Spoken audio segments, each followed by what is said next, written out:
PHP টিউটোরিয়ালে আবারও আপনাদেরকে স্বাগত জানাচ্ছি। তো লাস্ট পরে আমরা দেখেছিলাম কিভাবে একটা মেসেজ প্রিন্ট করতে হয় এবং কিভাবে কমেন্ট করতে হয়, কোনো একটা কমেন্ট কিভাবে ইউজ করতে হয় সেটা দেখাচ্ছিলাম। তো এই পর্বে থাকবে আমাদের ভেরিয়েবল এবং কনস্ট্যান্টের উপরে। তো প্রথমে আমরা দেখব হচ্ছে ভেরিয়েবল। আমি এখানে একটা স্লাইডের মাধ্যমে দেখাচ্ছি যে দুটো পয়েন্ট, সেটা হচ্ছে একটা ভেরিয়েবল আসলে কি। তো আমি এখানে লিখেছি যে হুইচ ক্যারি সাম ভ্যালু, অর্থাৎ যেটা কিছু ভ্যালু ক্যারি করে, অর্থাৎ কিছু ভ্যালু বহন করে, সেটা হচ্ছে ভেরিয়েবল। তারপরে হচ্ছে এটা একটা আসলে বলা যায় পিএইচপি একটা বাড়তি সুবিধা, যে যে কোনো ধরনের ভেরিয়েবলকে ডিনোট করতে হলে আমরা শুধু ডলার সাইন ইউজ করলে হয়। যেমন আমরা যদি জাভা অথবা সি প্লাস প্লাসের কথা চিন্তা করি, সেখানে আমরা ভেরিয়েবল লিখতে হলে ওই ভেরিয়েবলের ডাটা টাইপ লিখতে হবে, তারপরে ভেরিয়েবলের নাম। কিন্তু পিএইচপি একটা সুবিধা হচ্ছে যে এখানে কোনো ডাটা টাইপ লিখতে হয় না, শুধু ডলার সাইন দিতে হয় এবং পরে তার ভেরিয়েবল নাম লিখতে হয়। তো আমরা এই স্লাইডে দেখব হচ্ছে বিভিন্ন ধরনের প্রোগ্রামিং ল্যাঙ্গুয়েজগুলোর ডাটা টাইপ এবং ভেরিয়েবলের নাম কীভাবে লিখতে হয়। তো যদি আমরা জাভাতে দেখি, তাহলে জাভাতে হচ্ছে আপনি যদি ইন্টিজার টাইপের কোনো ভেরিয়েবল তৈরি করতে চান, তাহলে প্রথমে ইন্টিজার লিখতে হবে, অর্থাৎ ইন্ট লিখতে হবে। যদি ডাবল টাইপের তৈরি করতে হয়, তাহলে ডাবল লিখতে হবে। স্ট্রিং টাইপের তৈরি করতে হলে স্ট্রিং লিখতে হবে। আবার সি প্লাস প্লাসেও একই সিস্টেম। আবার এটা যদি কোনো প্রিমিটিভ ডাটা টাইপ হয়, তাহলে প্রথম যে অক্ষরটা আছে সেটা ক্যাপিটাল লেটারে হবে। কিন্তু আমাদের পিএইচপিতে যে বাড়তি সুবিধাটা, সেটা হচ্ছে যে কোনো একটা ভেরিয়েবল লেখার জন্য সেটার যে ডাটা টাইপ সেটা লিখতে হয় না, শুধু ডলার সাইনটা ইউজ করলে হয়। তো আমরা তাহলে এখন আমাদের কোডে চলে যাই। প্রথমে সি ড্রাইভ থেকে জ্যাম্প এবং htdocs, সেখানে আমাদের যে টিউটোরিয়াল নামক ফোল্ডার আছে, সেখান থেকে আমাদের যে 2.php আছে আমরা সেখানে চলে যাব, কারণ যেহেতু আমাদের এটা সেকেন্ড টিউটোরিয়াল। তো আমরা প্রথমে HTML এর কিছু কোড লিখে রাখি। যারা HTML জানেন তারা হয়তো বুঝতে পারবেন ব্যাপারগুলো। প্রথমে আমি HTML5 ডিক্লেয়ার করলাম। তারপরে হচ্ছে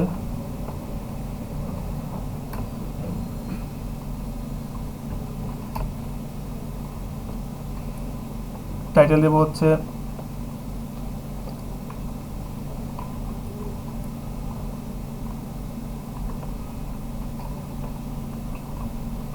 and constant।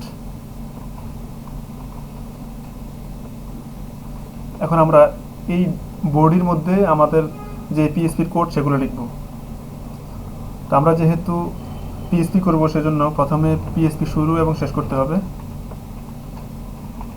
শুরু এবং শেষ করলাম। তারপর হচ্ছে আমরা এটার মধ্যে আমাদের প্রথমে আমরা ভেরিয়েবল লিখব। তো ভেরিয়েবল লেখার সিস্টেম হচ্ছে, আমরা জানি প্রথমে ডলার সাইন ইউজ করতে হবে, তারপর হচ্ছে ভেরিয়েবলের নাম। এখন ভেরিয়েবলের নাম আপনি আপনার নিজের মতো করে যেটা মন চায় সেটাই দিতে পারেন।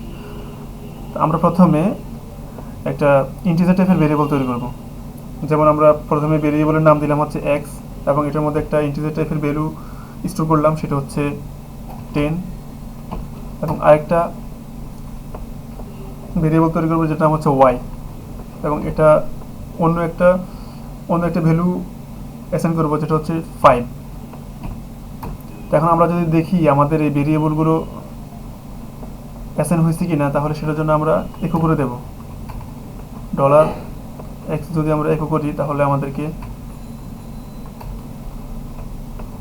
এখানে 10 দেখানোর কথা। সেভ করে আমরা যদি এখন 2.php সেটা রান করলাম, তাহলে আমাদেরকে এখানে 10 দেখাচ্ছে। এরপরে আমরা যদি এখন আবার ইকো করে আবার $y প্রিন্ট করি, তাহলে দেখবেন আমাদেরকে এখন পাশে 5 দেখাবে, আমাদের পাশে 5 দেখাচ্ছে। তো আমরা চাই যে দুটোর মধ্যে একটা স্পেস থাকুক, অর্থাৎ একটা ব্রেক থাকুক, সেজন্য আমরা একটা ব্রেক দিয়ে নিই।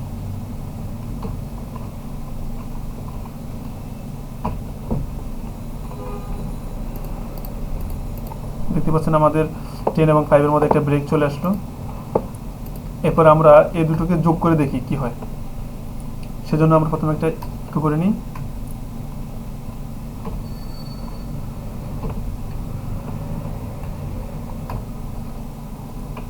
তারপর হচ্ছে আমরা আমাদের যে দুটো ভ্যালু আছে সেই দুটোকে ভ্যালুকে আমরা যোগ করে নিই।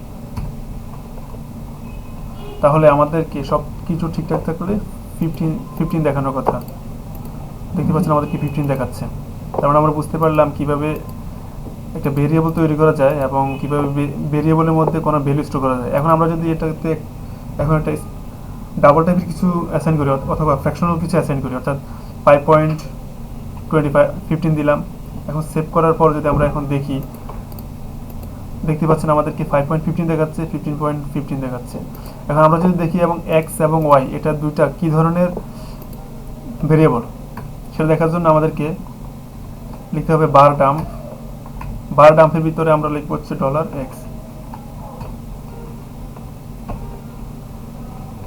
সেভ করে যদি এখন আমরা দেখি, দেখতে পাচ্ছেন এটা একটা ইন্টিজার টাইপের ভেরিয়েবল। আবার আমরা যদি দেখি যে আমাদের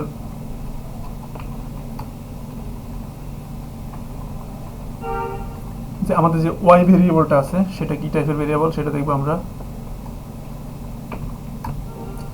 তার জন্য আগে আমরা একটা ব্রেক দিয়ে নিই, তারপর আমরা আমাদের সেকেন্ড ভেরিয়েবলটা প্রিন্ট করি। সেভ করার পরে যদি আমরা এখন দেখি, তাহলে দেখতে পাচ্ছেন আমাদের সেকেন্ড যে ভেরিয়েবলটা সেটা হচ্ছে একটা প্লট, অর্থাৎ প্লট ভেরিয়েবল, যেটা একটা ফ্র্যাকশনাল ভেরিয়েবল। তো আমরা দেখতে পারলাম যে কিভাবে একটা ভেরিয়েবল অ্যাসাইন করতে হয়। তারপর আমরা এখন দেখবো হচ্ছে স্ট্রিং। তো স্ট্রিং টাইপের ভেরিয়েবল ডিক্লেয়ার করার জন্য সেম সিস্টেমে লিখতে হবে, প্রথমে $, তারপরে হচ্ছে একটা নাম। তো আমরা একটা ভেরিয়েবল নিলাম যেটার নাম দেবো হচ্ছে নেম, এবং এটার মধ্যে আমাদের একটা স্ট্রিং টাইপের ভ্যালু রাখবো যেটা হচ্ছে আই লাভ পিএইচপি। এখন আমরা যদি এটা একো করে দেখি, $নেম যদি একো করি, তাহলে দেখবেন আমাদের এই $নেমের মধ্যে একটা দেখতে পাচ্ছেন আমাদের আই লাভ পিএইচপি সেই মেসেজটা প্রিন্ট হয়েছে। তার জন্য আমরা একটা এখানে ব্রেক ইউজ করি যাতে আমাদের ভ্যালুটা নিচে দেখায়। দেখতে পাচ্ছেন আমাদের যেই আই লাভ পিএইচপি সেটা নিচে দেখাচ্ছে। আচ্ছা, তারপর আমরা দেখবো হচ্ছে কনস্ট্যান্ট। আচ্ছা, কনস্ট্যান্ট দেখার আগে আমরা একটা জিনিস দেখি, সেটা হচ্ছে যে দুইটা স্ট্রিং টাইপের ভ্যালু কীভাবে কনক্যাটেনেশন করতে হয়, অর্থাৎ জোড়া লাগাতে হয়। তো আমরা তার জন্য প্রথমটাকে লিখবো হচ্ছে ফার্স্ট নেম। তো ফার্স্ট নেমে লিখবো হচ্ছে আমার নামের প্রথম অংশ, অর্থাৎ নাসির। আমরা যে এখানে এক করছি সেই একটা বাদ দিয়ে দিই। তারপরে হচ্ছে লাস্ট নেম লিখবো, লাস্ট নেমও লিখবো হচ্ছে খান। এখন আমরা এই দুটো ভেরিয়েবলকে আমরা একো করব। তো পিএইচপিতে একো করার সিস্টেম হচ্ছে প্রথম ভেরিয়েবল নাম দিবেন, যেটাকে প্রথমে রাখবেন সেটা, অর্থাৎ ফার্স্ট নেম। তারপরে হচ্ছে ডট দিবেন, অর্থাৎ ডট দেওয়া মানে হচ্ছে জোড়া, আপনি ফার্স্ট নেমের সাথে অন্য একটা নাম জোড়া লাগাবেন।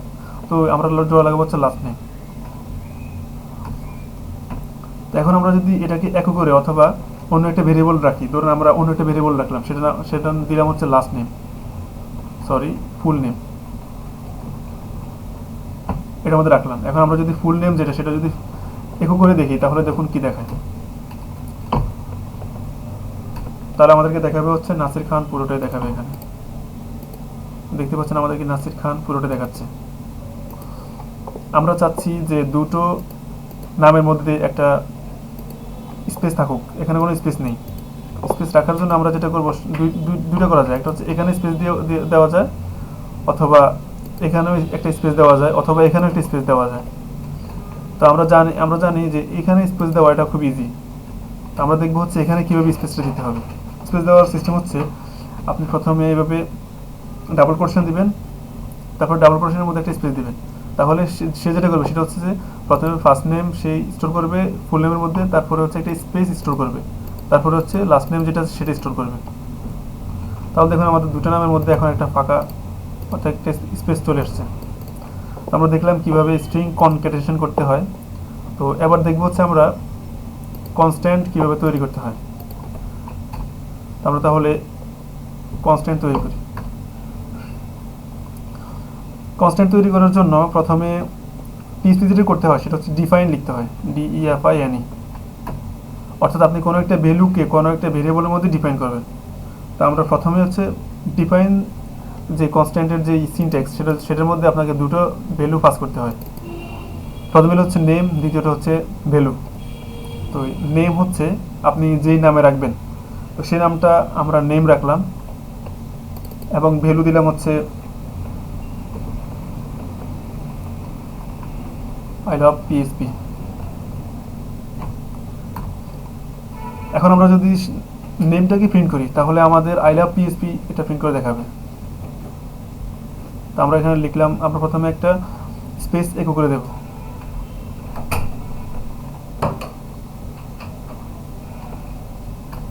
তারপর হচ্ছে আমরা যদি এখন আমাদের যে নেমটা আছে সেটা যদি প্রিন্ট করি, অর্থাৎ ইকো করলাম হচ্ছে নেম, শুধু নেম লিখতে হবে, এখানে ডাবল কোটেশনের মধ্যে লেখার কোনো দরকার নেই, ডাবল কোটেশনের মধ্যে লিখবো না আমরা।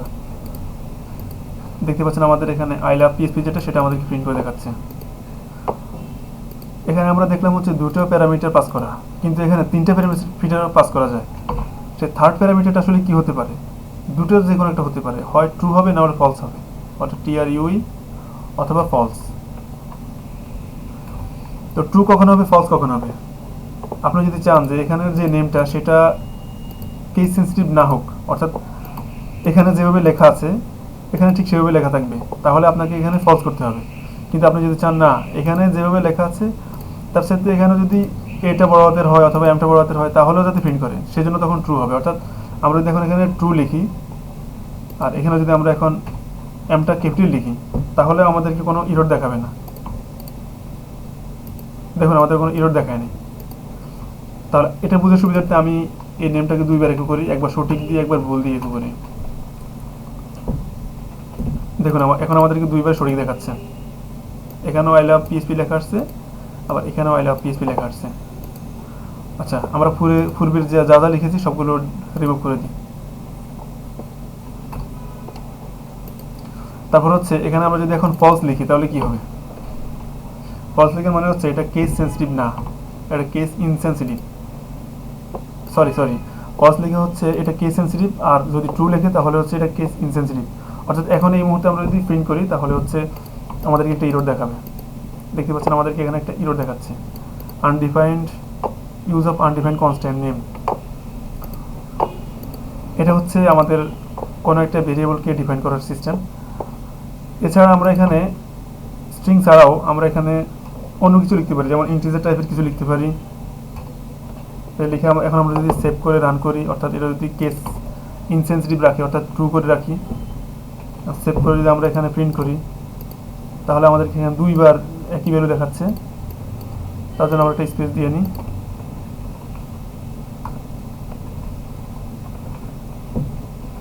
এখন সেভ করে যদি আমরা দেখি, দেখুন আমাদেরকে সেটা দেখাচ্ছে। তারপর হচ্ছে এখানে ফলস করলে এটা এখন কেস সেন্সিটিভ, অর্থাৎ দ্বিতীয়টা আমাদেরকে প্রিন্ট করবে না, এখানে একটা ইরর দেখাবে। দেখতে পাচ্ছেন এখানে একটা ইরর দেখাচ্ছে আমাদেরকে। তাহলে বুঝতে পারলেন কিভাবে পিএইচপিতে কনস্ট্যান্ট ডিফাইন করা হয় এবং ভেরিয়েবল কিভাবে ডিফাইন করা হয়, ভেরিয়েবলে কিভাবে ভ্যালু অ্যাসাইন করা হয়। তো আজকের পর্ব এই পর্যন্তই। দ্বিতীয় পর্ব দেখার জন্য আপনাদেরকে আমন্ত্রণ জানাচ্ছি। আল্লাহ হাফেজ।